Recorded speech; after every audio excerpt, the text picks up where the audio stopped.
Assalamualaikum warahmatullahi wabarakatuh. Waalaikumsalam warahmatullahi wabarakatuh. Alhamdulillahirabbil alamin. Pertama-tama marilah kita ucapkan puja dan puji syukur kepada Allah Subhanahu wa taala yang telah melimpahkan rahmat, hidayah serta inayahnya kepada kita semua sehingga kita dapat berkumpul di ruang Raja Wali ini. Dan tidak lupa pula marilah kita ucapkan salawat dan salam kepada junjungan kita Nabi besar Muhammad Sallallahu Alaihi Wasallam. Semoga kita mendapatkan syafaat di yaumul qiyamah nanti. Amin. Amin. Yang terhormat Bapak Kepala SMA Negeri 1 Jatingan, Bapak Sasmito Sarjana Pendidikan. Yang terhormat Bapak Wakil Kepala SMA Negeri 1 Jatingan. Yang terhormat Bapak Ibu PLT KPU SMA Negeri 1 Jatingan. Yang terhormat Bapak Ibu SMA Negeri 1 Jatingan. Di sini saya sebagai pembawa acara akan membacakan susunan acara sosialisasi budaya positif di SMA Negeri 1 Jatingan. Adapun acara sebagai berikut. Yang pertama, pembukaan. Yang kedua, menyanyikan lagu Indonesia Raya. Yang ketiga, pemaparan sosialisasi budaya positif. Yang keempat, sambutan Bapak Kepala Sekolah. Yang selanjutnya adalah tanya jawab. Yang terakhir adalah penutup. Untuk acara pertama, marilah kita buka acara ini dengan bacaan basmalah. Bismillahirrahmanirrahim. Untuk acara selanjutnya adalah berdoa yang dipimpin oleh Bapak Fuad. Assalamualaikum warahmatullahi wabarakatuh. Waalaikumsalam warahmatullahi wabarakatuh. Bapak Ibu semuanya. Yang Untuk mengawali kegiatan sosialisasi budaya positif untuk aksi nyata modul 1 PTMA, marilah kita berdoa dulu untuk mengawali kegiatan agar kegiatan kita diberikan kelancaran dan bermanfaatan oleh Allah Subhanahu wa taala dengan membaca surah Al-Fatihah satu kali. Bila benar dulu kepada Al-Fatihah. A'udzu billahi minasyaitonir rajim. Bismillahirrahmanirrahim. Alhamdulillahirabbil alamin. Arrahmanirrahim. Maliki yaumiddin. Iyyaka na'budu wa iyyaka nasta'in. Ihdinas siratal mustaqim. Siratal ladzina an'amta 'alaihim ghairil maghdubi 'alaihim waladdallin. Cukup sekian. Assalamualaikum warahmatullahi wabarakatuh. Waalaikumsalam warahmatullahi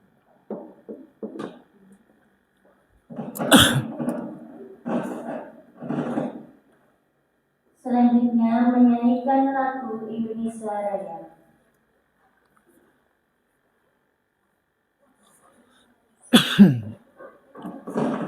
Peserta dimohon untuk berdiri.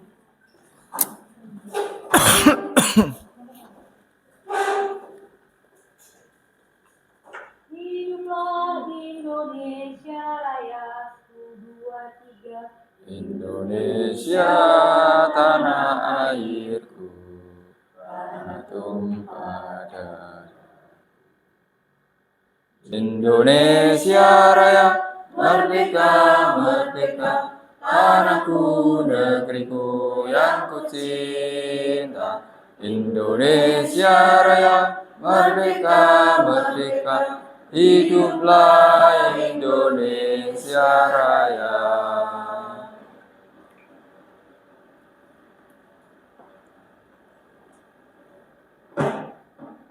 Serta dimohon untuk duduk kembali.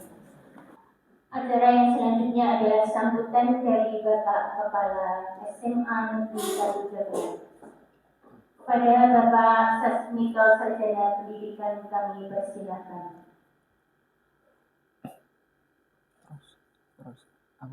Selanjutnya, acara yang selanjutnya adalah pemaparan sosialisasi budaya positif. Silakan Bapak Nur Hamid untuk memaparkan materinya. Baik Bapak Ibu semuanya yang ada di sini, ini terima kasih telah menghadiri acara ataupun sosialisasi tentang disiplin positif.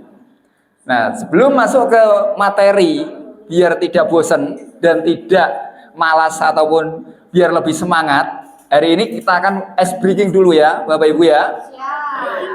Nah, ice breakingnya ini adalah tentang teka-teki gambar. Ada yang waktu kecil cita-citanya ingin menjadi detektif. Nah, hari ini kita buktikan ya. Ini adalah teka-teki gambar ya. Sudah siap Bapak Ibu? Siap. Oke ya. Nah, ini ada petunjuknya. Nah, nanti dibaca dulu, diresapi, nanti carilah yang ditanyakan. Pertanyaan pertama ini. Nah, ini mana yang bukan unta? 10 detik dari sekarang. Kira-kira mana yang bukan unta? Ayo, daripada ngantuk, pegel, capek. Ya, Pak Wahyu. Mana? Oh, ini. Iya, betul ini orang. Tapi yang bukan unta. Ayo, ada lagi nggak kira-kira yang bukan unta? Pak Nova mau menjawab, Pak Nova? Yang tengah. Yang tengah ini. Oh, ini juga unta kalau menurut saya. Gak ada ini. Ayo coba. Kalau gak ada, ya. Yang terakhir betul sekali. Ini bukan unta ya. Kita cek. Iya betul sekali. Tepuk tangan untuk Butika. Bagus sekali Butika. Masih semangat lagi ya. Kita coba yang berikutnya. Ini apa yang aneh dari gambar ini? Dokternya aneh. Ini mulutnya atau gimana? Gak pakai stetoskop ya. Coba yang lain.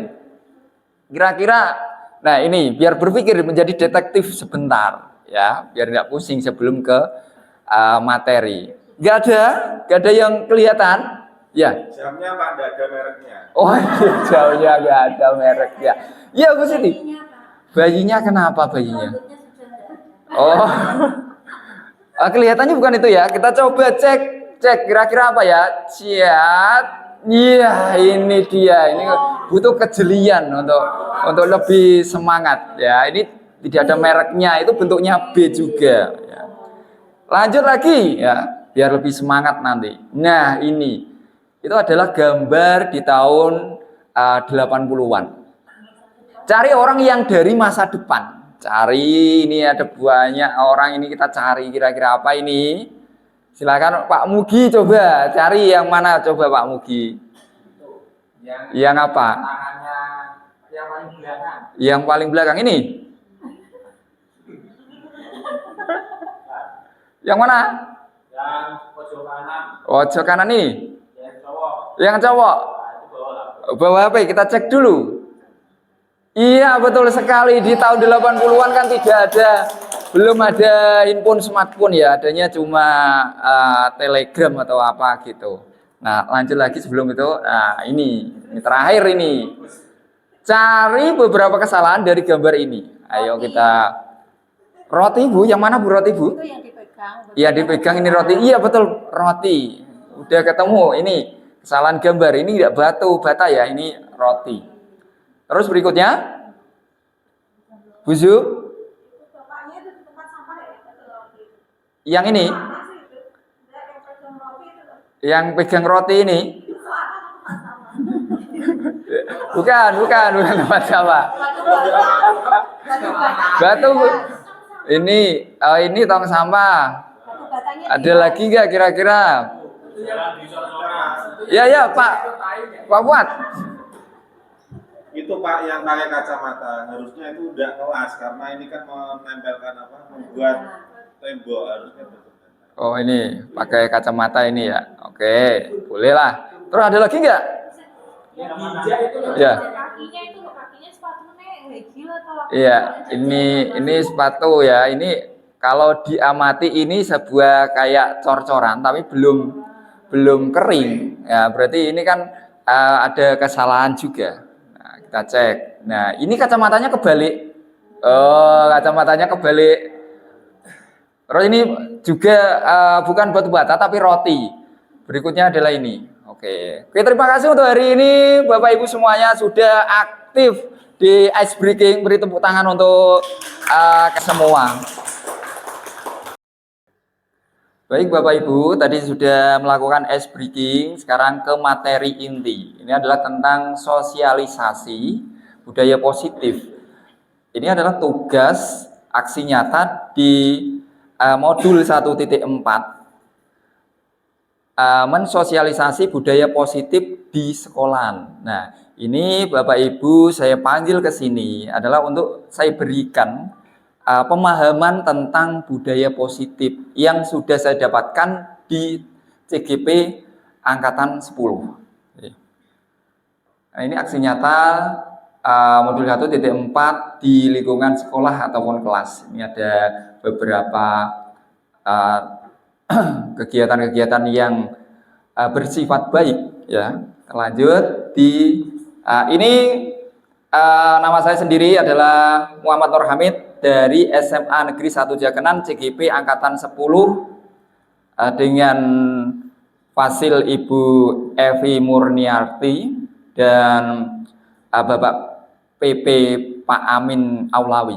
Nah, di sini yang pertama ada disiplin positif. Sebelum masuk ke disiplin positif, materi hari ini ada banyak sekali. Dimohon Bapak Ibu semuanya nanti mengamati ya. Nanti kalau agak kurang semangat, Bapak berikan ice breaking yang kedua nanti. Ya biar lebih semangat lagi. Ya.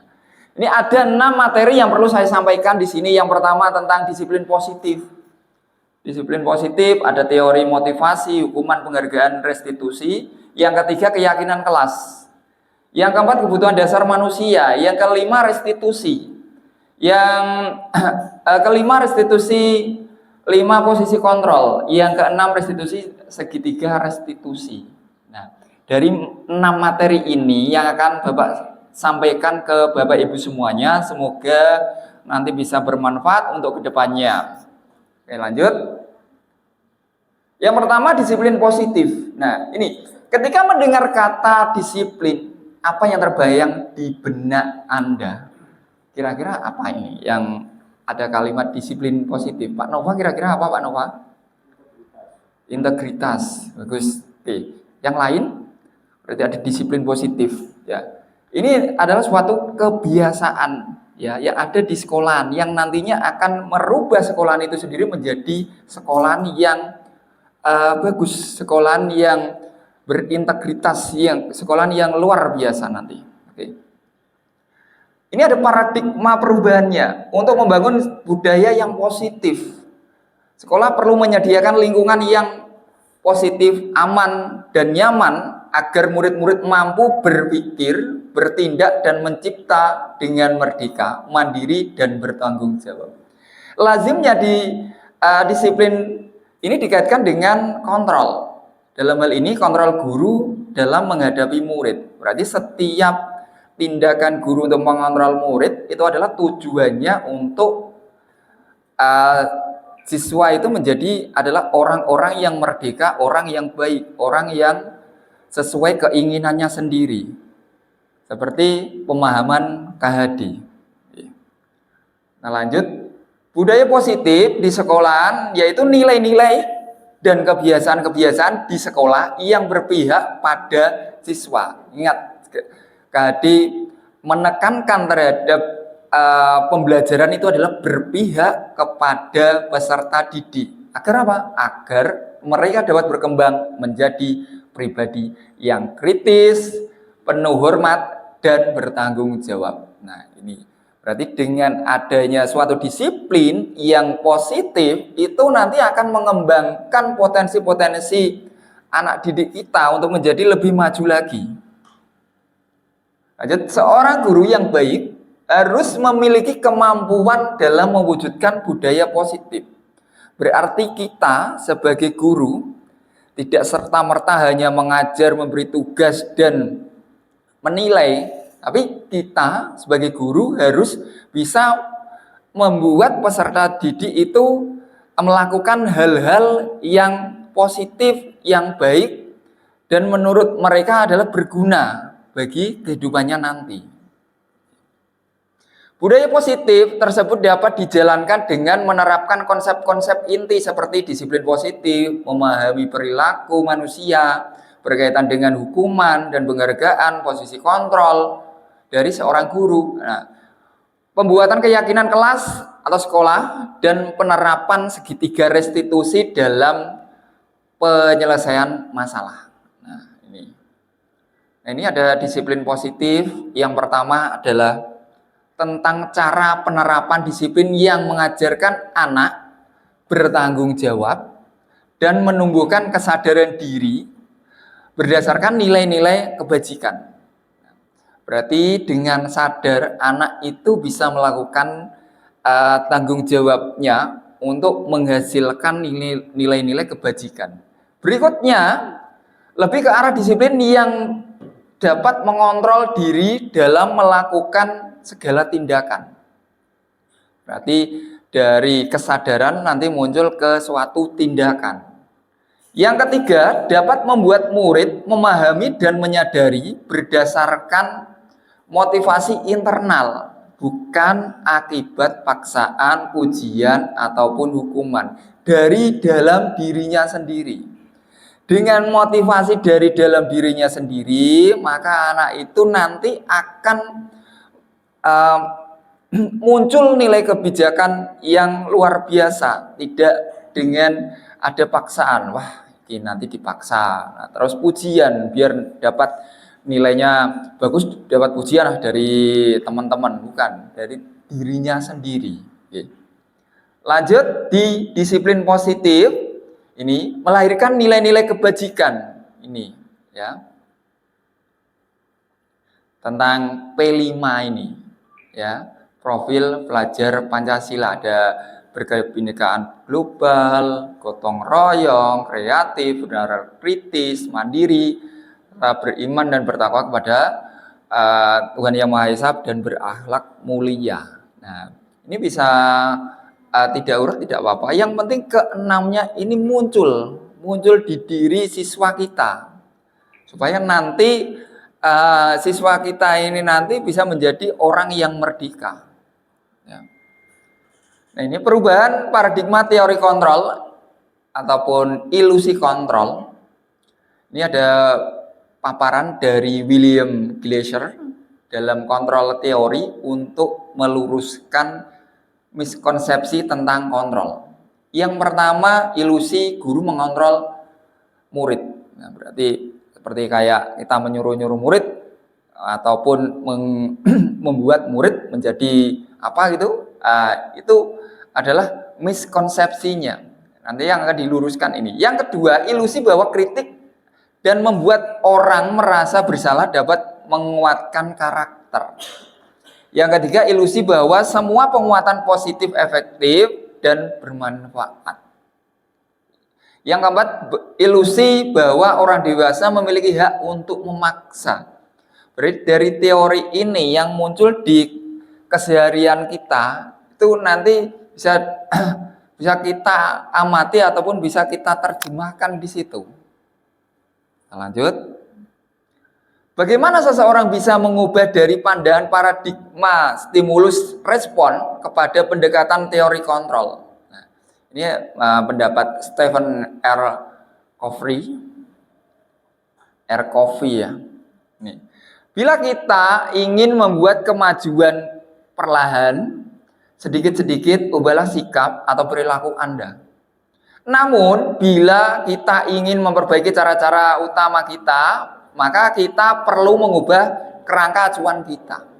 Ya. Ubahlah bagaimana Anda melihat dunia. Bagaimana Anda berpikir tentang manusia? Ubahlah paradigma Paradigma itu perlu dirubah dulu. Skema pemahaman dan penjelasan aspek-aspek tertentu tentang realitas. Nah, ini perubahan paradigma stimulus respon ke apa? Ke teori kontrolnya. Nah ini, bisakah kita mengontrol seseorang? Ini kita amati dari tabel ini ya. Untuk stimulus responnya, kita mencoba mengubah orang agar berpandangan sama dengan kita. Ini, pokoknya kita buat orang itu sepemahaman dengan pemahaman kita. Nah, tapi kalau di teori kontrolnya, maka kita berusaha memahami pandangan orang lain tentang dunia, tidak egois ya di sini. Berarti pandangan ini kita mencoba mengubah ataupun mengarahkan pandangan. Tapi kalau di teori kontrol biarlah berjalan, tapi kita tetap menuntunnya. Nih. Yang kedua, perilaku buruk dilihat sebagai suatu kesalahan. Berarti kalau stimulus respon. Yang ke teori kontrolnya, semua perilaku memiliki tujuan. Apapun yang dilakukan oleh siswa ataupun orang, itu pasti mempunyai tujuan. Tujuannya apa itu yang mengetahui itu adalah yang kemauan siswa itu sendiri. Oke. Orang lain bisa mengontrol saya. Nah, ini orang lain bisa mengontrol saya, tapi di teori kontrol hanya Anda yang bisa mengontrol diri Anda. Oke. Saya bisa mengontrol orang lain, tapi di teori kontrol adalah Anda tidak bisa mengontrol orang lain. Pemaksaan ada pada saat bujukan gagal. Maka kalau menemui siswa yang merasa tidak bisa mengerjakan dalam konteks soal, tidak perlu dipaksakan, tapi dibuatlah teori kontrol ini kolaborasi dan kesepakatan menciptakan pilihan-pilihan baru. Berikutnya adalah model berpikir menang kalah kalau di stimulus respon. Tapi di teori kontrolnya adalah model berpikir menang-menang. Berarti siswa menang, guru juga menang. Tidak ada harus mengikuti si yang mempunyai pandangan itu tadi. Berarti satu menang, berikutnya juga menang. Oke. Nah ini ada suatu eksperimen seperti cobalah dibuka. Ini dikepalkan tangan. Bayangkan Anda menyimpan sesuatu yang sangat berharga di tangan Anda. Berarti kalau Bapak Ibu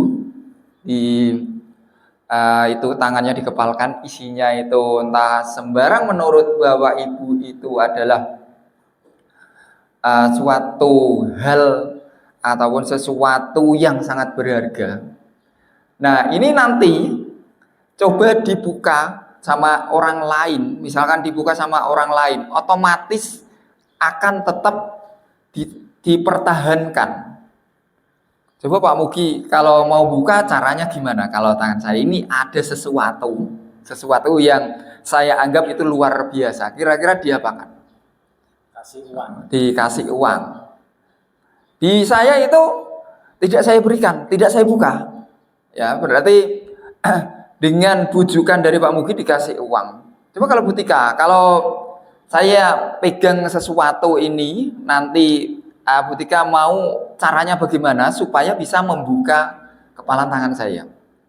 Ditik-ditik ya. Digelitiki, ya boleh, semua cara boleh. Tapi dari pihak saya sendiri itu tetap mempertahankan kepala tangan saya. Berarti itu adalah dari dirinya sendiri. Nah,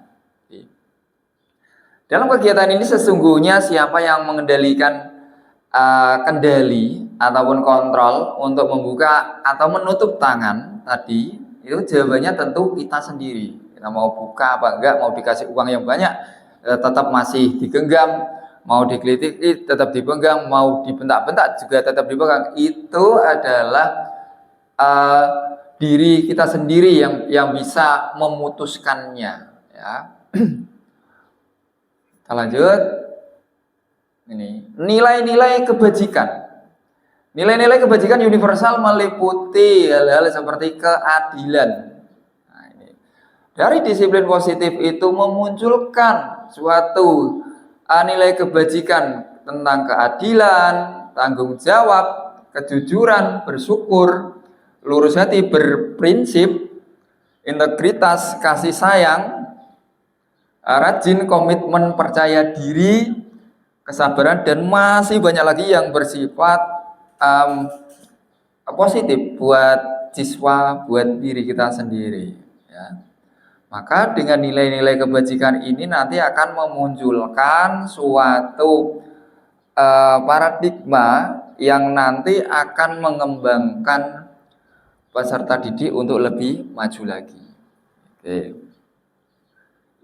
Yang kedua, teori motivasi, hukuman, penghargaan. Nah, ini ada motivasi perilaku, ada 3. Yang pertama, ini menghindari ketidaknyamanan hukuman. Ini pasti ini ada ini.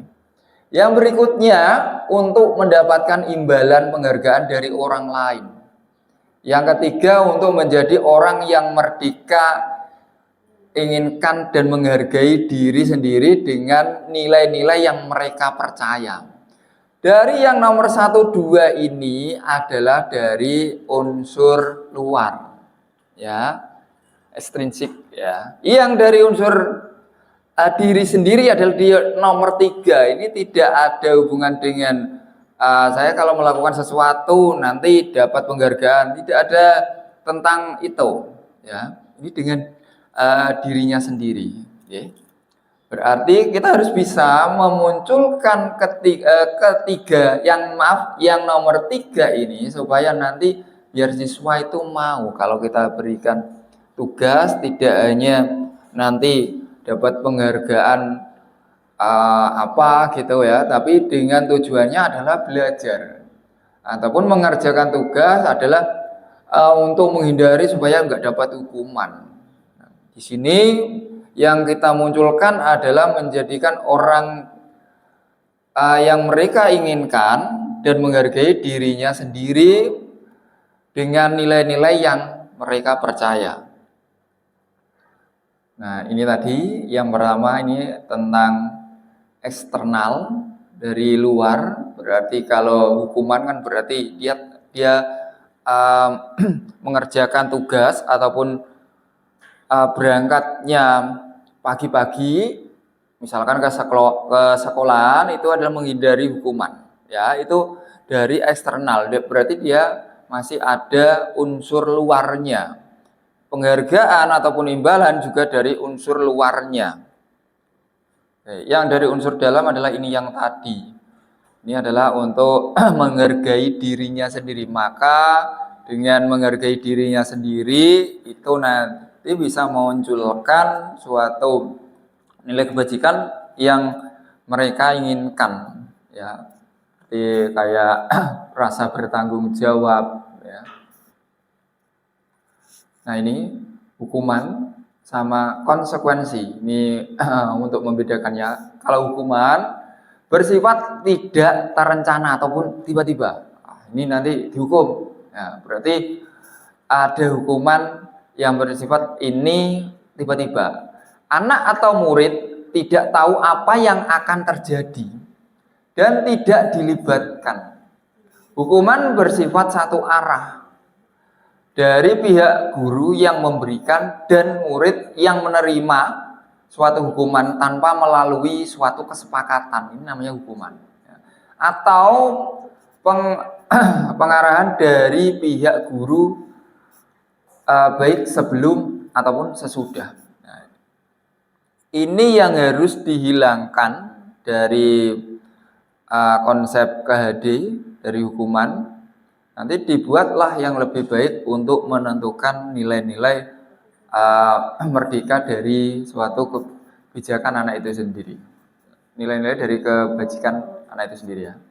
Yang konsekuensi ini agak beda lagi, lebih bagus lagi ataupun netral, ya. Kalau ini bersifat negatif, yang ini bersifat netral.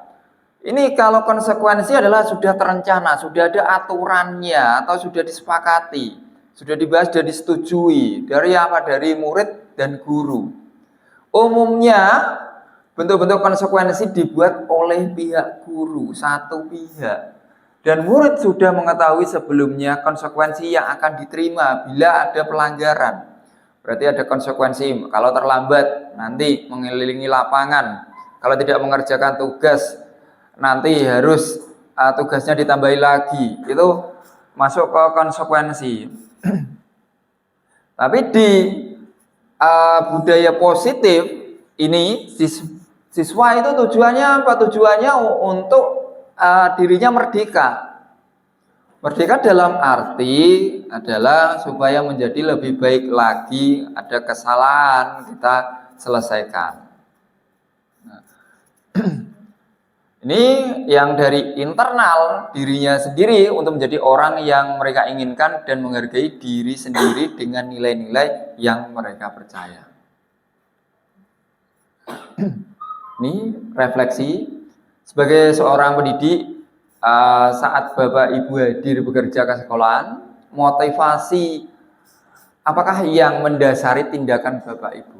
Nah, ini ada refleksi ini. Kalau kita merefleksikan diri kita sendiri, ini saat hadir ke sekolahan, motivasi apa ya? Biasanya motivasi biar tidak ditegur sama pimpinan, ada motivasi supaya dianggap paling rajin ataupun yang lainnya. Nah, di sini apakah Bapak Ibu hadir karena tidak ingin ditegur oleh kepala sekolah atau pengawas dan mendapatkan surat teguran, menghindari ketidaknyamanan dan hukuman? Ya, berarti ini ada beberapa refleksi dari ini ya. Misalkan kalau tidak hadir ataupun hadir berangkat bekerja di sekolahan itu bisa menghindari ketidaknyamanan. Yang berikutnya ini bisa dipuji oleh lingkungan Anda. Wah, kayak kok sregemen nih kok. Aku mesti nganu iku ameh untuk bayaran luwih akeh.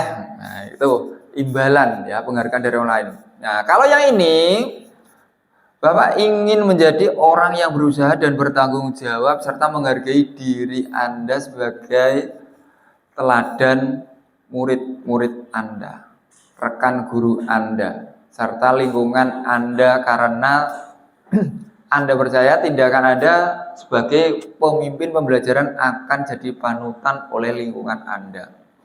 Maka dengan motivasi ini tadi memunculkan ini ya, supaya diri kita menjadi orang yang lebih baik lagi. Nah, ini manakah motivasi yang paling kuat mendasari tindakan Bapak Ibu?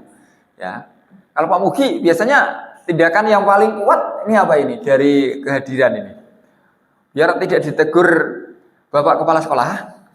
Ya, Datang pagi hari ya. Ya, itu mungkin sebagian. Nah, tapi saya lihat Pak Mugi itu orangnya berdedikasi tinggi, maka muncullah di sini tanggung jawab yang luar biasa. Oke. Kita lanjut. Apa itu restitusi? Ya, restitusi adalah proses menciptakan kondisi bagi murid untuk memperbaiki kesalahan mereka. Nah, ini ada perbaikan kesalahan mereka, sehingga mereka bisa kembali pada kelompok mereka. Ya, tidak disisihkan. Berarti ada kesalahan, kita restitusi supaya nanti siswa itu tidak malu, tidak merasa salah banget gitu ya. Kembali lagi ke kelompok mereka dengan karakter yang lebih kuat lagi. Tidak mengerjakan tugas ya berarti kita restitusi. Kenapa tidak mengerjakan tugas? Ya, berarti apa?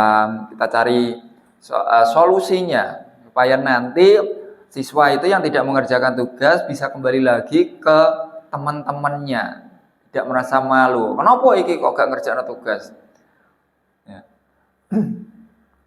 Nah, lanjut. Di ciri-ciri restitusi. Ini.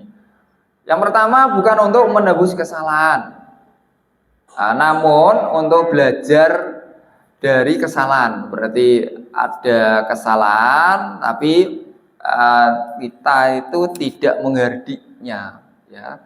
Tapi kita buat kesalahan itu suatu pengalaman yang nanti bisa dibuat pengalaman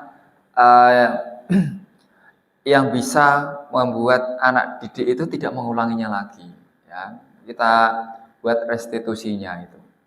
Berikutnya adalah memperbaiki hubungan. Berarti dari suatu kesalahan kita restitusi, berarti tidak harus kita bentak-bentak, tidak harus kita marah-marahi, tapi kita buat perbaikan hubungan. Yang ketiga adalah tawaran, bukan paksaan. Kita tawarkan kepada siswa kita yang melakukan kesalahan. Ya, kita tawarkan bagaimana ini enaknya supaya keyakinan yang sudah kita berikan di kelas itu berjalan lancar, tidak kamu juga berjalan lancar, saya juga berjalan lancar untuk kedepannya, ya. Yang keempat, restitusi menuntun untuk melihat di dalam diri. Yang kelima, restitusi mencari kebutuhan dasar yang mendasari tindakan. Yang keenam, restitusi diri adalah cara yang paling baik untuk memperbaiki diri. Yang ketujuh adalah restitusi fokus pada karakter, bukan tindakan. Berarti karakternya kita perbaiki lagi. Oke. Yang kedelapan adalah fokus pada penyelesaian solusi yang terbaik supaya anak didik kita itu menjadi orang-orang yang lebih baik lagi dengan adanya tindakan restitusi ini, ya. Tidak langsung merasa marah ataupun benci kepada gurunya, tapi biar saling memiliki hubungan seperti kayak hubungan antara guru dan murid, bukan nesu-nesunan, ya. Oke. Yang kesembilan, restitusi mengembalikan murid yang berbuat salah pada kelompoknya. Kalau kita ada murid yang berbuat salah, kita tidak hardik, ya, jangan dihardik, tapi kita beri solusi yang terbaik supaya dia bisa menghilangkan rasa bersalahnya itu, supaya anak itu tadi balik lagi ke kelompoknya. Berarti tidak ada diskriminasi ke anak itu, ya. Oke. Keyakinan kelas. Oke, keyakinan kelas. Nih, pengertian dari keyakinan kelas, ya. Masih semangat ya Bapak Ibu, ya? Masih. Oke. Ke pengertian kesepakatan kelas. Kesepakatan atau keyakinan kelas yaitu berisi beberapa aturan untuk membantu guru dan murid bekerja sama untuk kegiatan belajar mengajar yang efektif. Dengan adanya keyakinan ataupun kesepakatan kelas, nanti kita akan bisa membuat suasana kelas menjadi kondusif, suasana kelas yang sangat dirindukan oleh setiap murid. Oke. Nah, ini keyakinan kelas atau sekolah. Guru berperan mewujudkan terbentuknya keyakinan kelas sekolah dengan adanya kesepakatan antar guru dan murid. Ingat, antar guru dan murid. Ya, tidak peraturan dari guru. Berarti murid juga perlu diberikan suatu pandangan supaya nanti bisa disetujui, bisa dilakukan kesepakatannya itu. Oke. Ya, ini keyakinan kelas atau sekolah berupa pernyataan universal yang mudah diingat dan dipahami dan harus diterapkan di lingkungan sekolah. Nah, ini untuk keyakinan ataupun keyakinan ataupun kesepakatan kelas, ini kata-katanya tidak usah panjang-panjang, mudah diingat. Misalkan bertanggung jawab tentang kebersihan, biar nanti kondisi kelasnya itu menjadi baik, ya. Terus saling menghormati, kayak gitu. Nah, nanti kalau peraturan kelas menjadikan suatu keyakinan kelas, maka lingkupnya itu semakin besar lagi ke lingkungan positif. menjadi ke budaya positif. Dari kecil kita kembangkan, berarti menjadi yang lebih besar. Ini tujuannya ke bentuk yang lebih memerdekakan siswa itu. Berarti ini mungkin di lingkup masyarakat, ya. Di sekolah juga bisa dengan dari dasar dulu, dari diri kita sendiri, baru ke lingkup yang lebih besar lagi. Oke. Keyakinan kelas, ada hukuman, ada penghargaan. Nah, ini mengapa tidak peraturan saja? Mengapa harus keyakinan kelas? Nah, ini. Mengapa kita memiliki peraturan harus menggunakan helm bila mengendarai kendaraan roda 2? Mengapa ini? Kalau tujuannya apa ini? Kalau memakai helm, tujuannya apa ini? Coba Pak Wahyu, tujuannya apa kalau memakai helm? Biar apa ini? Kira-kira biar aman, biar selamat, ya. Dari apa? Dari misalkan kalau jatuh, kecelakaan, nah, itu ada peraturannya, sudah tertulis gitu, ya. Nah, ini mengapa kita memiliki peraturan 3M, menggunakan masker, mencuci tangan, menjaga jarak. Nah, ini tujuannya juga untuk kesehatan. Nah, tujuannya itu adalah untuk dirinya sendiri menjadi lebih baik. Nah, mengapa kita perlu peraturan harus datang tepat waktu pada saat mengikuti pelatihan? Nah, ini juga sama ini, supaya rasa tanggung jawabnya itu muncul dengan pelatihan itu sendiri. Nah, untuk mendukung motivasi intrinsik, kembali ke nilai-nilai, keyakinan-keyakinan, lebih menggerakkan seseorang dibandingkan mengikuti serangkaian peraturan-peraturan. Nah, ini. Oke. Keyakinan kelas adalah nilai-nilai kebajikan ataupun prinsip-prinsip universal yang disepakati bersama secara universal, lepas dari latar belakang suku, negara, bahasa maupun agama. Ini menurut Gosen 1998, suatu keyakinan akan lebih memotivasi seseorang dari dalam. Intrinsik, seseorang akan lebih bersemangat untuk menjalankan keyakinannya daripada hanya sekedar mengikuti serangkaian peraturan. Nah, ini lebih ke semangat menjalankan keyakinan daripada peraturan. Ini ada pembentukan keyakinan kelas, ya, abstrak. Ini keyakinan kelas bersifat abstrak daripada peraturan yang lebih rinci dan konkret. Keyakinan kelas berupa pernyataan-pernyataan yang universal. Pernyataan keyakinan kelas senantiasa dibuat dalam bentuk positif. Keyakinan kelas hendaknya tidak terlalu banyak, sehingga mudah diingat dan dipahami. Semua warga kelas sebaiknya ikut berkontribusi dalam membuat kegiatan kelas lewat pencurahan pendapat, ya, lewat diskusi pendapat ini. Bersedia meninjau kembali keyakinan kelas dari waktu ke waktu. Ini ada beberapa peraturan, terus ada keyakinan. Nah, ini. Selalu kembalikan buku ke tempatnya. Ini ada peraturan ini. Nah, tapi kalau di keyakinan kelas itu kita bisa tulis tanggung jawab, ya. Terus dilarang mengganggu orang lain. Kalau di keyakinan kelas menghormati orang lain dan dirinya sendiri kan lebih enak. Ini hadir di sekolah 15 menit sebelum pembelajaran dimulai. Ini menghormati orang lain, berkomitmen pada tujuan. Nah, dilarang melakukan kekerasan. Ini peraturan. Tapi nilai keyakinan yang dituju adalah keselamatan atau menghormati orang lain. Yang berikutnya, dilarang menggunakan narkoba. Ini tentang kesehatan. Kalau keyakinan kelas tentang kesehatan.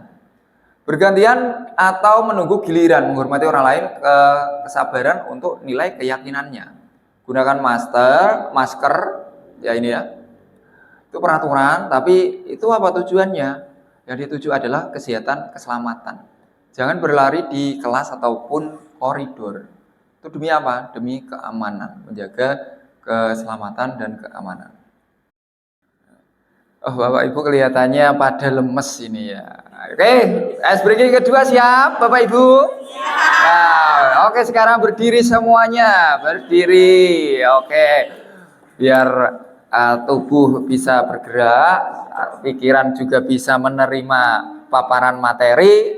Nah, kita coba ice breaking. Nah, ice breakingnya gini ya.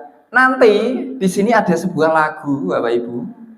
Lagu ini adalah lagu mungkin yang sudah terdengar di pendengaran Bapak Ibu semuanya. Cluenya di sini adalah nanti ikutin kalau ada huruf merah A, nanti kan huruf merah A, I, U, E, O, huruf vokal. Kalau A itu gini, gini ya, gini A ini kanan, nah ini ya, A, I, Iya, Bu, ini. gini ya, kiri, I, yang U, gini kayak U kan, nah, U, nah, sudah, ini gini, ini O. Oh, oke, siap ya, Bapak Ibu ya. Oke, play. Persiapan. A, I, U, E, O. Oke.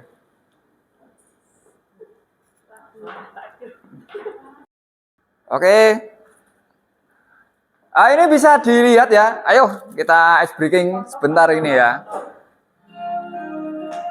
Ingat yang huruf merahnya vokal A, I, U, E, O.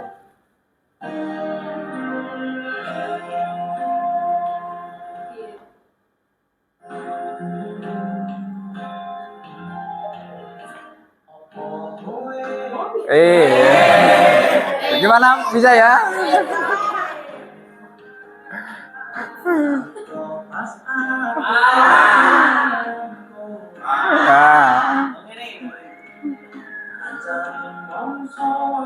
Belum.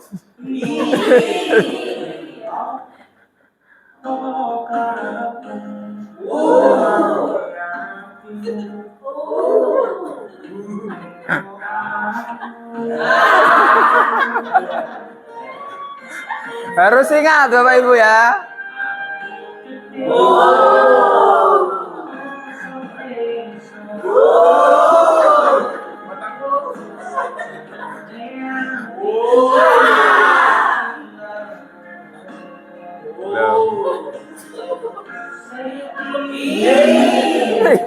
Iri.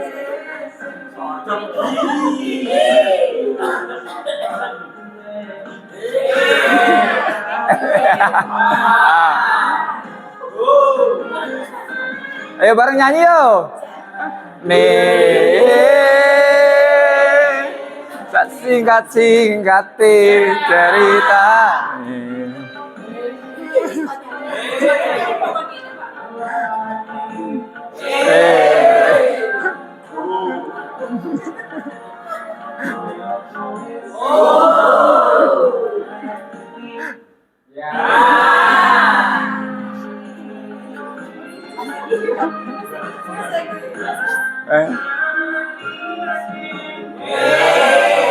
Lari aja.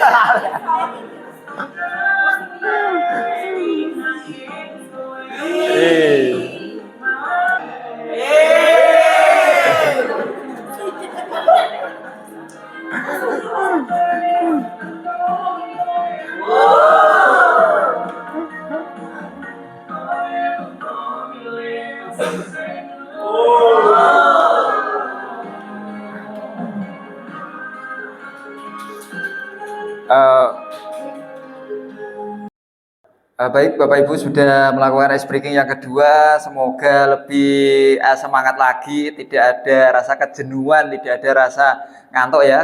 Kita lanjut lagi supaya lebih mengena materinya. Kita yang keempat ini kebutuhan dasar manusia. Nah, ini ada kebutuhan dasar manusia meliputi ada penguasaan, ada kasih sayang, ada bertahan hidup, kebebasan dan kesenangan. Nah, berarti ini kebutuhan dasar manusia. Nah, kalau ini sudah terpenuhi, maka bisa dikatakan nilai-nilai kebajikan itu sudah muncul. Ya. Berarti ketika seorang murid melakukan suatu perbuatan yang bertentangan dengan nilai-nilai kebajikan, atau melanggar peraturan, Hal itu sebenarnya dikarenakan mereka itu gagal memenuhi kebutuhan dasar mereka. Berarti bisa gagal kebutuhan penguasaan, gagal kebutuhan kesenangan maupun kebebasannya ataupun bertahan hidup.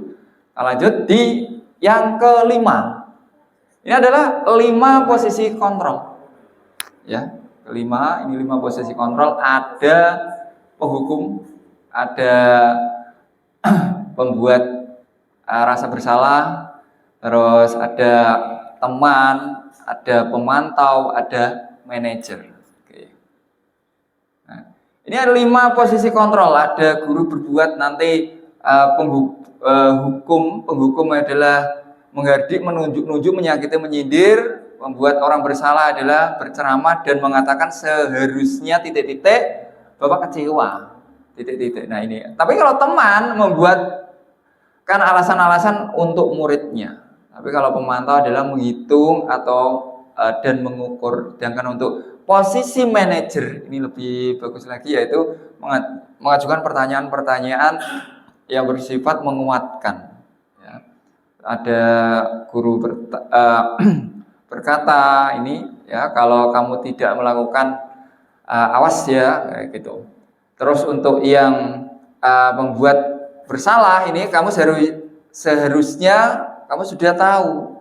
Ibu lebih lelah sekali mengatakan bu stres kayak gitu. Ini membuat merasa bersalah. Oke.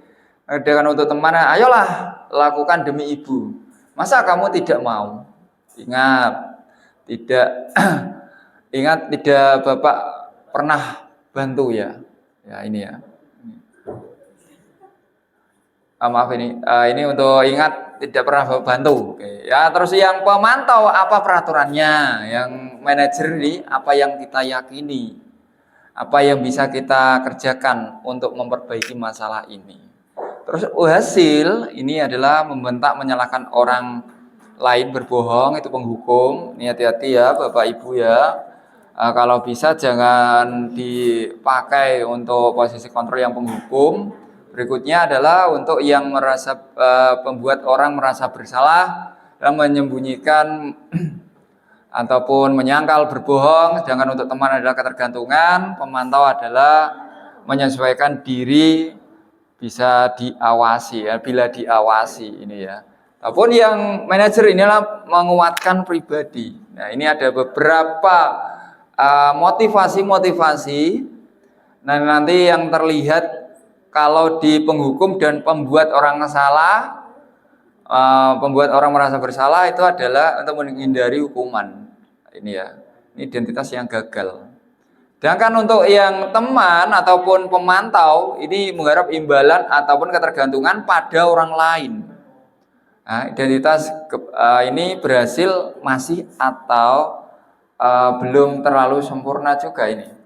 Kontrolnya masih dari luar. Tapi kalau yang ini kontrolnya dari dalam, identitasnya berhasil dan sukses.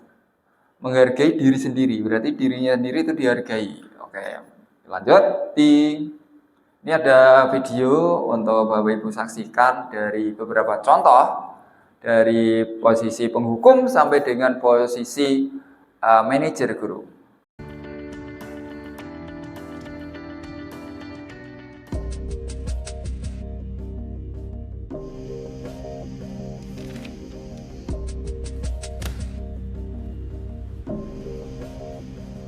Naren! Sini kamu! Selamat pagi, Bu. Selalu terlambat.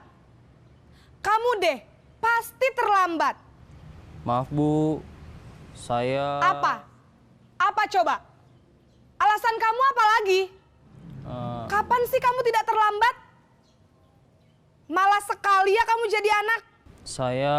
Dasar pemalas. Gak kapok-kapok sih kamu. Sudah berapa kali terlambat? Sana, kamu keliling lapangan basket 2 kali. Kenapa saya harus keliling lapangan basket, Bu? Kenapa? Kamu mau lawan ibu? Berani-beraninya jawab. Sudah terlambat, masih berani jawab pula. Sekarang, keliling lapangan basket 5 kali sekalian. Biar kapok. Cepat. Pergi sana ke lapangan basket.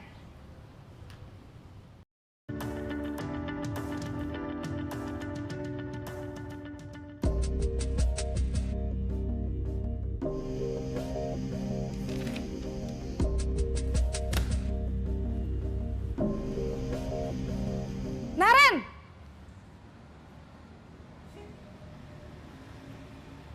Selamat pagi, Bu. Naren. Kamu kenapa terlambat lagi, Nak? Ya Tuhan, Naren. Kamu senang ya bikin ibu susah ya? Kalau kamu terlambat lagi, nanti ibu yang ditegur bapak kepala sekolah, Nak. Disangka ibu tidak bisa membina kamu. Duh, gimana ini? Maaf, Bu. Duh, Gusti Naren. Kamu suka ya kalau ibu ditegur bapak kepala sekolah? Terus, sekarang ibu harus tulis apa ini di buku absen? Ini kamu sudah sering terlambat loh. Ibu harus apa coba? Maaf, Bu. Maaf sekali. Ya sudah, lain kali jangan bikin ibu susah lagi ya, Nak ya. Ibu tidak akan kuat lagi kalau kamu begini terus. Bisa jantungan kalau ibu ditegur bapak kepala sekolah. Sana cepat ke kelas. Maaf ya, Bu. Maaf sekali.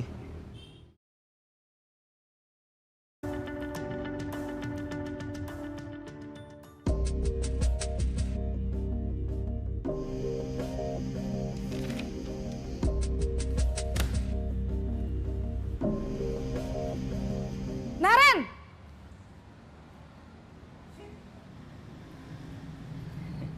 Selamat pagi, Bu. Wah, sudah jam berapa ini, Nak? Terlambat lagi ya, sayang. Iya, Bu. Habis ibu saya lupa bangunkan saya, Bu. Kamu malah menyalahkan ibu kamu. Kamu bukannya anak yang larinya paling kenceng. Kok terlambat sih? Iya, Bu. Saya memang terlambat bangun tadi. Jadi, biarpun saya lari kencang, tetap gak kekejar, Bu. Ya sudah sana, nanti lain kali larinya lebih kenceng lagi ya. Biar gak terlambat lagi. Bikin seneng ibu, demi ibu. Bisa kan? Bisa lah, Bu. Ya sudah sana masuk kelas. Ibu beresin urusan absen kamu. Kamu ini ada-ada saja.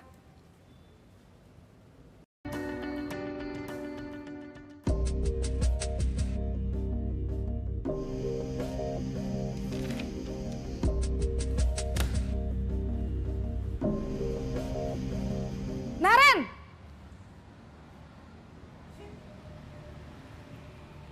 Selamat pagi, Bu. Naren, apa peraturan sekolah kita tentang jam berapa kita harus masuk sekolah, Nak? Kita harus di sekolah jam 7, Bu. Iya, betul. Sekarang sudah jam 7.20. Naren sudah tahu konsekuensinya jika terlambat hadir. Paham, Bu. Saya harus tinggal kelas pas jam istirahat selama 20 menit. Iya, benar. Konsekuensinya demikian. Jadi nanti jam 9.30 pas istirahat, kamu harus tinggal di kelas, kerjakan tugas tambahan untuk ketertinggalan kamu, ya? Baik, Bu.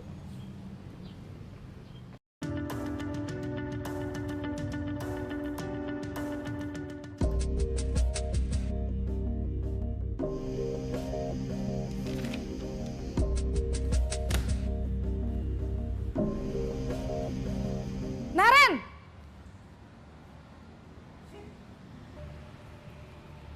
Selamat pagi, Bu. Selamat pagi, Naren. Maaf, Bu. Saya terlambat. Iya, sekolah masuknya jam 7, sekarang sudah jam 7.20. Jadi sekarang bagaimana ini, Naren? Maaf, Bu. Saya lupa setel alarm saya semalam. Baiklah, menurut kamu, keyakinan sekolah yang mana yang perlu kamu tingkatkan? Menghargai diri sendiri dan orang lain mungkin ya, Bu. Setuju. Jadi, apakah Naren meyakini prinsip saling menghormati tersebut? Iya, Bu. Saya meyakininya. Apakah Naren bersedia memperbaiki masalah keterlambatan ini? Bersedia, Bu. Bagaimana kamu akan perbaiki masalah keterlambatan ini? Saya akan coba untuk tidak lupa menyetel alarm saya, Bu. Baik, kalau Naren lupa menyetel alarm di rumah, ada orang yang kira-kira bisa bantu mengingatkan tidak? Ada Bu, kakak saya, Kak Ema. Ada lagi selain Kak Ema? Selain Kak Ema, ada ibu saya. Baik, jadi yang mengingatkan Naren adalah Kak Ema dan ibu kamu ya? Kira-kira akan mulai setel alarm kapan nih Naren? Setelah pulang sekolah, akan segera saya lakukan. Baik, jadi Naren akan setel alarm untuk bangun besok pagi dan akan diingatkan oleh kakak dan ibunda Naren ya. Ada lagi yang mungkin perlu dilakukan Naren? Agar tidak terlambat bangun lagi. Tidak ada Bu. Baik Naren, terima kasih untuk kerjasama kamu. Sekarang kamu perlu kembali ke kelas untuk belajar. Baik Bu, terima kasih. Nah, posisi kontrol seorang guru lebih baiknya itu di manajer. Ya, guru berbuat sesuatu bersama murid, mempersilahkan murid mempertanggungjawabkan perilaku dan mendukung murid agar dapat menemukan solusi atas permasalahannya sendiri. Posisi manajer mengacu pada restitusi yang dapat menjadikan murid sebagai manajer bagi dirinya sendiri. Berarti bagi dirinya sendiri nih ya. Sehingga tercipta identitas positif berhasil pada murid itu sendiri. Oke. Yang keenam, ini yang terakhir. Oke. Segitiga restitusi. Nah, ini yang keenam ya. Oke, masih semangat kelihatannya. Oke. Segitiga restitusi ini ada langkah-langkahnya, berarti ada menstabilkan identitas. Setiap orang pasti pernah melakukan salah. Nah, stabilkan dulu. Kamu bukan satu-satunya orang yang melakukan ini. Nah, kita stabilkan dulu, baru validasi tindakan yang salah. Nah ini, kamu tentu punya alasan mengapa melakukan itu. Berarti kita validasi dulu. Yang salah itu yang mana? Adakah cara yang lebih efektif untuk mendapatkan apa yang kamu butuhkan? Ini ya. Berarti validasi tindakan yang salah ini kita mencoba bertanya untuk tindakan-tindakan yang salah itu tadi. Menanyakan keyakinan langkah berikutnya, nilai-nilai apa yang telah kita sepakati. Dari keyakinan kelas itu tadi kita tanyakan kembali ke peserta didik ataupun murid yang sedang kita restitusi supaya tujuannya menjadi lebih baik ya. Kamu ingin menjadi orang yang seperti apa? Kita tanyakan lagi. Tujuannya untuk siswa itu lebih mengena ya, biar mengintrospeksi dari kesalahan-kesalahan itu. Oke, segitiga restitusi dalam penyelesaian masalah, guru yang berperan sebagai manajer menggunakan segitiga restitusi dalam penyelesaian masalah melalui 3 tahapan tadi ya. Menstabilkan identitas, validasi tindakan yang salah, dan menanyakan keyakinan. Tujuannya apa? Tujuannya adalah menghasilkan murid yang mandiri dan bertanggung jawab. Oke. Assalamualaikum Pak Amit. Waalaikumsalam. Ya silakan duduk. Ya, Pak. Ini Mas Niko ya. Iya Pak. Tahu tidak kenapa Bapak panggil kamu ke sini? Iya Pak, saya tahu. Tadi saya main game saat pelajaran matematika Pak. Oh jadi begitu. Menurut kamu yang Mas Niko lakukan itu adalah perbuatan salah atau benar? Iya Pak, salah. Kalau Mas Niko sudah tahu bahwa itu adalah perbuatan yang salah, berarti Mas Niko sudah paham untuk tidak melakukannya lagi. Iya Pak, saya minta maaf ya Pak. Ya, yang namanya manusia itu tidak luput dari kesalahan. Orang pasti pernah melakukan kesalahan. Bapak pun pernah melakukan kesalahan. Melakukan kesalahan adalah hal yang manusiawi. Ya. Yang terpenting apa? Yang terpenting adalah kita harus sadar bahwa itu adalah perbuatan yang salah dan harus bisa memperbaikinya lagi. Iya Pak. Bapak ingin tahu alasanmu mengapa melakukan tindakan seperti itu. tidak berniat untuk melakukan pelajaran Bapak. Saya hanya berniat untuk mengingatkan masa pesan itu.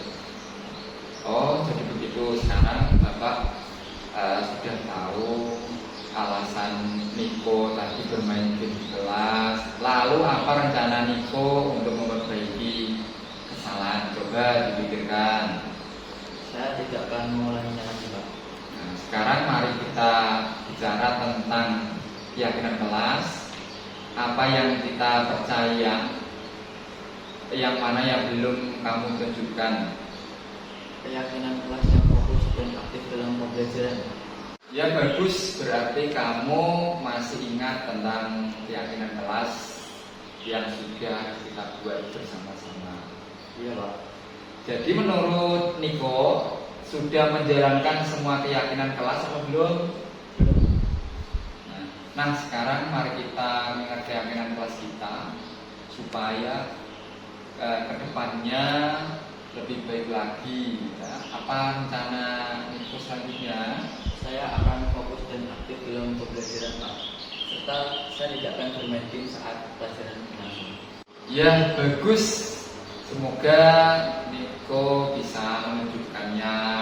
Nah, apabila di kemudian hari Niko melihat teman-teman melakukan hal yang sama, Bapak harap Niko bisa memberitahu dan mengingatkan tentang keyakinan kelas kepada teman-teman yang sedang melakukan main HP. Iya, Pak. Baik, terima kasih Niko sudah mau menemui Bapak. Jadi mari kita bersama-sama untuk senantiasa memperbaiki kesalahan kita agar lebih baik lagi ke depannya. Tetap semangat ya, Mas Niko.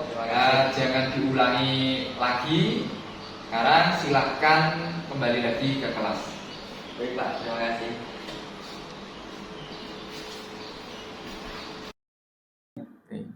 Ini ya. Apa yang Anda dapatkan dari praktek baik ini? Ya. Berarti Bapak Ibu sudah mendengarkan paparan dari saya tentang disiplin positif. Nanti bisa direfleksikan praktek baiknya ini. Terus apa yang akan Anda lakukan setelah mengikuti kegiatan di sekolah ini? Oke, mungkin itu ya. Dari beberapa materi tadi mungkin ada yang kurang dari Bapak, ada pula yang masih membingungkan bagi Bapak Ibu semuanya. Untuk itu dipersilahkan Bapak Ibu bertanya yang tentang tentang disiplin positif ini. Moga Bapak Ibu silakan bertanya. Ya, Bu Siti. Oke. Terima kasih atas waktunya. Iya. Pertanyaannya seperti ini, Pak. Budaya positif itu Bentar, Bu. merupakan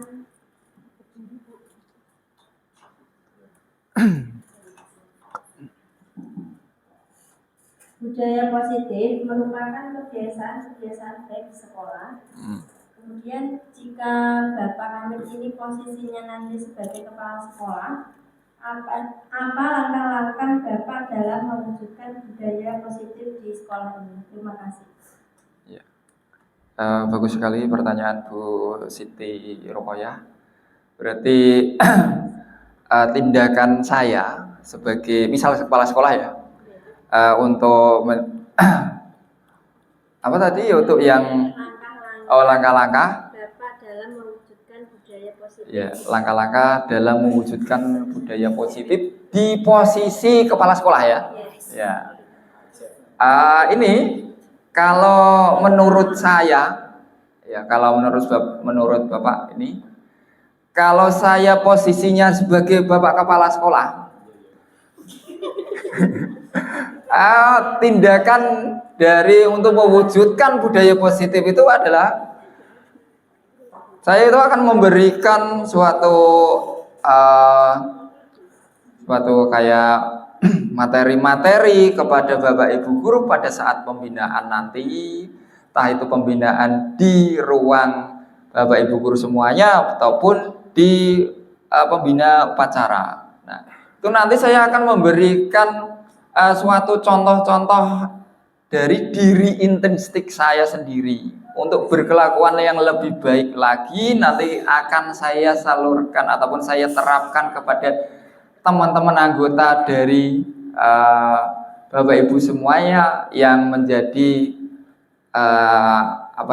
guru-guru di tempat saya, misal ini saya jadi kepala sekolah gitu ya, ataupun memberikan suatu pemahaman-pemahaman dari keenam ini kepada guru-guru yang belum mendapatkan sosialisasi tentang disiplin positif, tentang nilai bertanggung jawab, tentang motivasi untuk dirinya sendiri, intrinsik ataupun hal-hal yang nanti menguatkan Bapak Ibu guru semuanya itu untuk melakukan tindakan disiplin positif itu sendiri.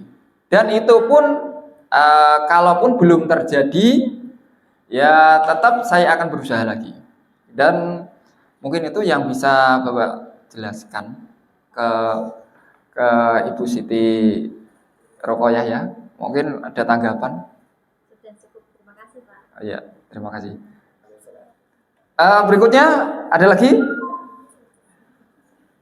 Ya, ya ada lagi nih. Oke, terima kasih.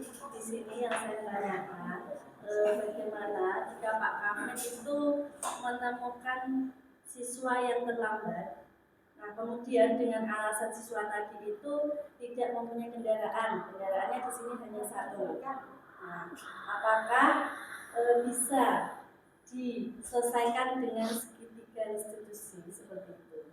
Terima kasih. Ya, oke. Ya, terima kasih Bu Siti Rohmah ya. Betul ya Bu Siti Rohmah ya? Ya, oke. Oke, terima kasih untuk pertanyaannya, bagus sekali ini Bu Siti, ini tentang siswa yang dari permasalahannya itu terlambat, sering terlambat gara-gara tidak punya memiliki kendaraan. Untuk segitiga restitusinya adalah solusinya itu nanti yang pertama kita carikan, bukan kita carikan sepeda motor ya, kita carikan teman yang satu desa ataupun kita carikan teman yang dekat lah, yang dekat yang membawa motor. Nanti kita kita pertemukan dari siswa itu ya, pertemukan dari siswa itu tadi yang terlambat itu tadi sama yang rumahnya dekat yang bawa motor dan sama-sama sejenis, maksudnya sejenis, kalau cewek ya sama dengan cewek, cowok ya sama dengan cowok. Nanti kita diskusikan di situ. Diskusikan maksudnya kita cari solusinya. Apakah boleh ini kalau membonceng kayak gitu? Konsekuensinya apa? Misalkan harus iuran apa? Kita pertemukan dulu. Nanti ketemu titik temunya juga, ya. Kalaupun tidak, ya nanti kita cari yang terdekat aja. Misalkan Bapak Ibu guru ada yang rumahnya tetanggaan ataupun melewati. Nah, kita harus bisa memposisikan diri kita tetap harus memberikan pelayanan yang terbaik buat siswa, ya. Ya misalkan rumahnya dilewati Pak Mugi, ya. Kalaupun Pak Mugi nggak ada boncengan, nanti ikut boncengan kan nggak apa-apa, ya. Apalagi Pak Mugi bawa mobil kan, nanti kan bisa di apa itu numpang ya kayak gitu ya. Mungkin solusinya seperti itu Bu Siti Rohmah ya. Oke, terima kasih untuk Bapak Ibu semuanya telah mengikuti kegiatan sosialisasi disiplin positif ini ya. Semoga kedepannya Bapak Ibu guru semuanya itu bisa menjalankan disiplin positif ini juga, supaya nanti sekolahan kita itu menjadi sekolahan yang berintegritas yang luar biasa. Terima kasih untuk hari ini. Semoga Bapak Ibu semuanya senang mendapat materi dari saya. Bapak akhiri, wassalamualaikum warahmatullahi wabarakatuh.